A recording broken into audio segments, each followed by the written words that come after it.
data pertumbuhan ekonomi Indonesia hari ini menjadi salah satu perhatian utama dari editorial CNBC Indonesia, di mana pada kuartal 3 2024 PDB hanya mencapai level 4,95%, terendah sejak tahun 2023. Ini jelas menjadi kabar buruk tentunya bagi pemerintahan Prabowo Gibran lantaran PDB melemah di awal pemerintahannya. Editorial juga menyoroti efek daya beli warga Indonesia yang masih anjlok, turut memberikan andil pertumbuhan ekonomi melambat yang tidak sampai ke 5%. Tuh kan gak sampai 5%, tapi targetnya di 8%. Bahkan awal-awal kampanye, awal-awal debat, muluk-muluk sampai 10%.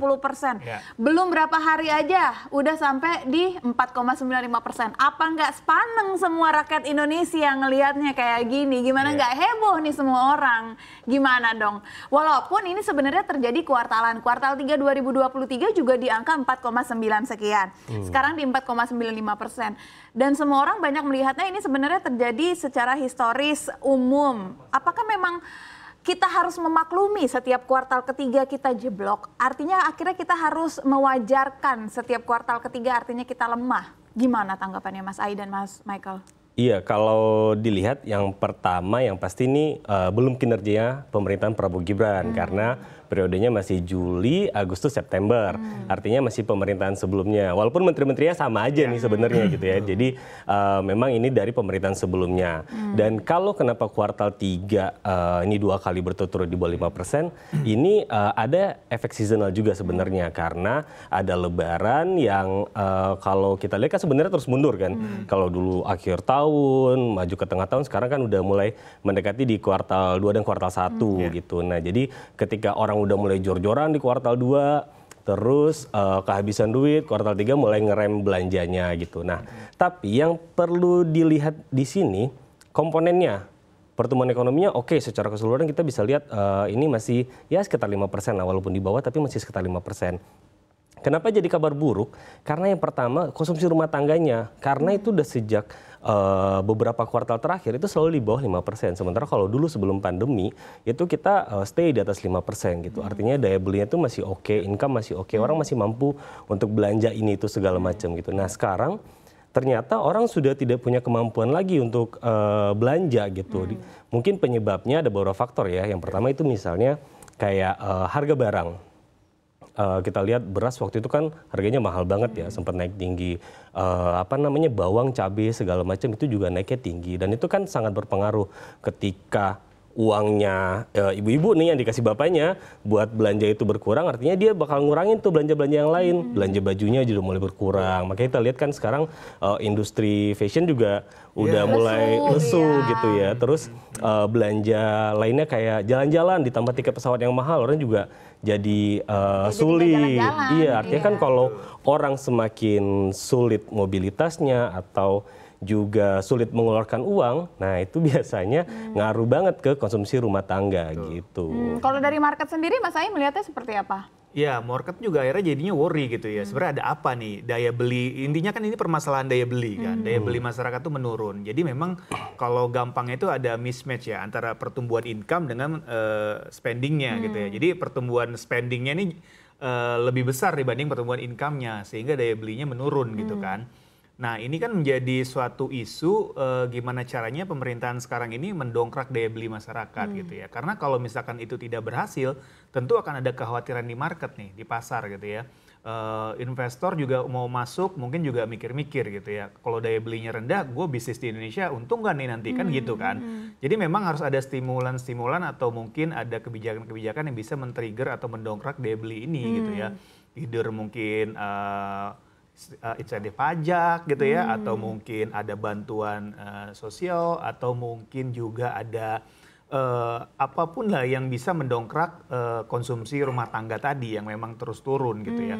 Karena memang komponennya kalau gua nggak salah ya 53% ya dari pertumbuhan ekonomi itu komponennya dari konsumsi rumah tangga gitu kan.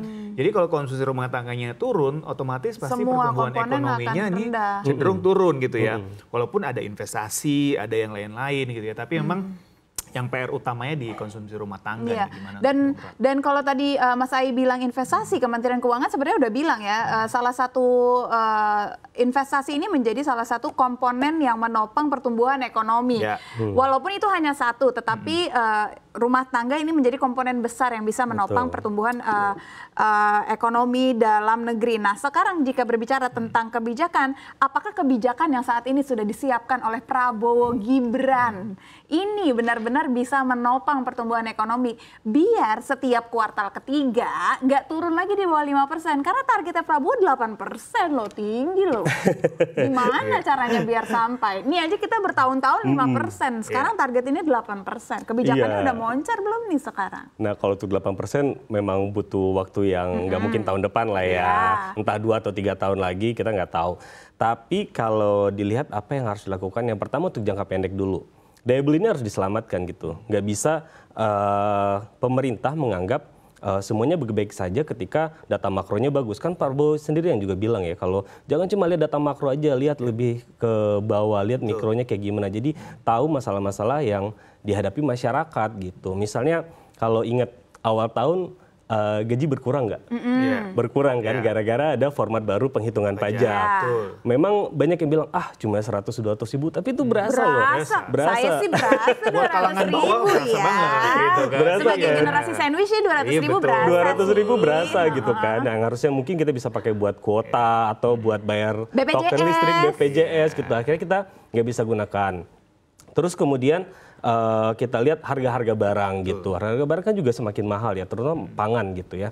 Walaupun sekarang udah mulai penurunan, tapi udah masih kategori tinggi lah gitu. Kalau kita kesulitan buat bayar makan, walaupun makannya tempat mahal, tapi tetap aja kesulitan bayar makan, itu juga jadi persoalan gitu. Nah, yang harus dilakukan yang pertama daya beli. Gimana caranya pemerintah memastikan tidak ada kebijakan yang bisa mengganggu si daya beli ini. Misalnya, kita mau ada rencana kenaikan PPN 12%. Berlaku 2025, udah ada di undang-undang dan belum ada keputusan dari pemerintahan baru itu dianulir atau tidak, ditunda atau tidak gitu. Nah, kalau itu diberlakukan, mungkinlah katakanlah beli barang kena 12% kecil gitu kesannya. Tapi kalau itu beli rumah gede gitu. Kalau itu beli mobil gede gitu, dan beli belanja-belanja lain tuh gede gitu. Dan itu pasti akan berasa gitu. Nah, terus yang kedua, mau ada reformasi subsidi. Nah, itu bakal berasa lagi tuh kalau kita yang biasanya konsumsi Pertalite sekarang Rp10.000, kalau subsidinya dirombak, entah apapun skemanya gitu ya, dan harganya naik, nah itu pasti bakal menekan lagi gitu ya. Kalau biasanya kita ngisi 400.000 bisa full, sekarang mungkin bisa 500.000. Nah, selisih itu yang pastinya bisa menekan kantong-kantong warga gitu. Nah, itu yang pertama harus disiapkan. Nah, untuk jangka menengahnya 2 atau 3 tahun barulah kita masuk masalah investasi. Walaupun Pak Prabowo juga udah mulai membicarakan gimana cara investasi itu meningkat. Dan itu problemnya sangat banyak gitu. Pemerintahan Jokowi menyelesaikan beberapa hal soal investasi mulai dari birokrasi, tapi belum selesai gitu. Dan masih banyak yang harus dilakukan oleh pemerintahan selanjutnya gitu. Apalagi World Bank juga menyebutkan sampai 2029 pertumbuhan ekonomi RI ini kemungkinan masih akan bertahan di 5%. Sedangkan pemerintahan Prabowo menargetkan 8%. Sepertinya terlalu tinggi targetnya untuk dicapai dalam waktu dekat gitu ya, Mas Ai.